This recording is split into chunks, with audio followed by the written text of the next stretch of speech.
guys, welcome to today's video. So I just wanted to talk to you all about what happened a couple of days ago. Saturday morning. We've done this once before and stopped the video. So I've been self-realised for about just over a month. And I've been going along quite happily, feeling this effortless self that I am, my true nature. And then I'd heard David Bingham speaking about sometimes you can just get like these thoughts, invitations, and it throws the best thing at you. And I thought, oh, I've missed all that. I'm not getting any of that. I mean, it's thrown the best thing at. Well, the best invitation. The best invitations, yeah. Yeah, the best invitations, like a real whopper. And I thought, oh, I've missed that. And then I woke up the other morning and I'd had awful dream. Mark had already come downstairs, you're doing a Zoom meeting. And then I thought, oh, that's an awful dream. And then straight away, I had a horrible thought. And then another one. And then before I knew it, I was crying. And I was saying, I've accepted all the invitations. I've took a ride. I'm on a ride. And crying. And then I'd calm myself down. And then I'd be back again crying. And it was like, you know, those roller coasters that you go on in the dark. If you don't like things like that, don't go on one. So it's dark, so you come into like a slow standstill and you think, oh, thank goodness for that. It's stopping and we can get off this ride. And then it shoots off again on this scary ride. And that's what it was like for about an hour. I was doing this, thinking, oh yeah, that's it, I'm off it now. But I wasn't. And then I came downstairs, Mark had finished his Zoom call. And then as soon as I saw Mark and he said, what's wrong? Tears again. Off again. And I was telling him, I said, and I was trying to get off the ride and I can't get off the ride. And what did you just say to me? You just said, well, you know why you're experiencing a ride and you can't get off it. I'm like, no. He said, because you believe you're on a ride. So you're going to experience having a ride. And with that, it was like, oh, duh, yeah. And I just started laughing. It was like so funny. I think, why did I not even see that? So there's an invitation to say, yes, you're on the ride. Yeah. So you accept that invitation that you're on a ride and you're going to experience it on the ride. Yeah, and it was so obvious, but while I was on the ride, I just kept thinking, get off it. Why am I on this ride for so long? Why has this happened to me? But in that moment, and I laughed and I thought, oh, right, that's brilliant. Because if that was the mind's best shot, it only had me for an hour. So I was like, yay. And then I just felt the rest of the day just blissful. It was just really from the horrible. And you can only describe it as the roller coaster in the dark. Because you are in the dark, really. Because you're not seeing clearly, you just believe in all these thoughts, one after another, you're going, oh, that's right, that's true, that's all, and that feels awful. Is that because you're still identifying yourself as Colette as well, I suppose, isn't it? Oh, yeah, because... And the body and the mind and they came in with, obviously, a hook that it knew Colette, the character, accepts. It was not going to come in with a hook that I'm not going to accept. Sneaky. And it is. It's like. Well, then, if you say it's sneaky, then you're going to get that, aren't you? That evidence. But even though I was like on it, I still kind of had an idea what was happening, but not as clear as when you pointed out to me. Well, you believe you're on a ride, you're going to experience a ride. It's like so obvious. So that's what I just wanted really to say today. Is even then. Afterwards, it was really funny. It's like I was laughing. It's kind of like you're schizophrenic, you're crying, then you're laughing. Yeah. But it's like today we've got our master teacher with us today, and he just points so clearly to everything. Now, who I'm talking about is our 10-month-old great nephew. But he is a master teacher.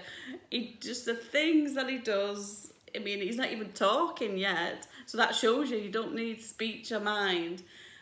But it's so effortless. He's so in effortless being. And he'll have a cry and then the next minute he's laughing but there's no residue to the cry. There's no, oh, this means something. He's not. Yeah. He's just totally in the laugh. And that's what it felt like on Saturday. It was like there was no beating myself up that was in an hour of crying. It was like watching our nephew today do exactly the same thing so effortlessly. Because they don't hold on to anything, do they? No, and it's... They don't. Well, there's nothing to hold on to because they don't know that there's something to hold on to. No. They're just seeing everything just as awareness. Everything is just part of the effortless being, and they don't see that there's a difference between us two. There's no judging, there's no good, there's no bad, there's just No. is, isn't there? And you just watch them just for a little while, and you're like, there's everything you need to know while watching him. That's why we say he's our master teacher, because that age, 10 months old, they really are. They know where they are. Yes. They've not forgot, have they? Yeah. They've not bought into. He's not bought into the program yet. No. So like at 2 o'clock he goes down for his sleep. No fuss, no judging. I don't want to go. It's like just goes down. Sometimes he goes to sleep. Sometimes he just lays there and gurgles till he falls asleep effortlessly. So yeah, he's a real joy to have, isn't he? Yeah, because like say if they get wind or something like that and he cries, he doesn't then once it's Hold gone. on to it. He doesn't then worry about will I get wind again? And No. it's come and it's gone, hasn't it? Yeah. There's just no thought. So it's just being more effortless, being like a baby, really. And I think that's what it felt like on Saturday when I laughed. It's like real laughing. It was like, it was so obvious. Yeah. But while you're in it, Can't it's say not it. that obvious, is it? It's not obvious when you're in it. No. So that was our little... And you saw something from that then as well. Did I? Yes, can you remember? I saw, because I usually put all my, if you're not good, Yes. I'm not good. Yeah. So I in the past, I've been putting all my attention on, if you're not happy, that makes me unhappy. That makes you wobble. If Yeah. I wobble, Matt wobbles. Yeah, if you wobble, I wobble. And that You day I didn't? didn't, no.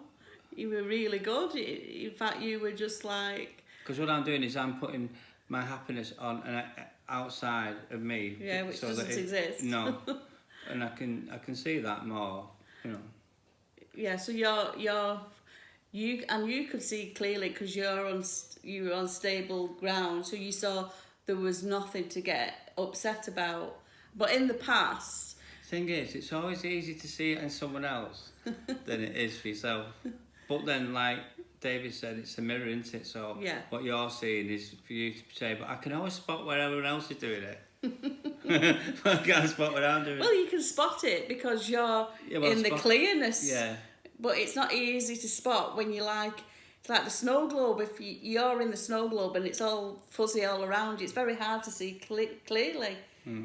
But if you're outside of the snow globe, so to speak, you can see everything clearly, can't you? I get glimpses of it, like that morning when I was just, I woke up thinking there's an earthquake happened, and then I realised it was you snoring. I do not snow. You do. It's not. But then after It's that, infinite being. it was like I was just being aware, and then I heard like a plane go past, like obviously miles away. But then I thought, that plane is within my awareness. Yeah. So for a little glimpse, it's everything's within me.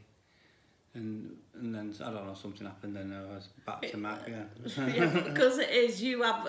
Oh, you started snoring again and I had to get up. It's because you have a thought, oh no, but that's not it. So then you'll experience it not being it. Because it's like, that's so simple, and it's too simple. That's why everyone misses it, I think. Yeah, but that is it. And it can't be that, because that's just too simple, that.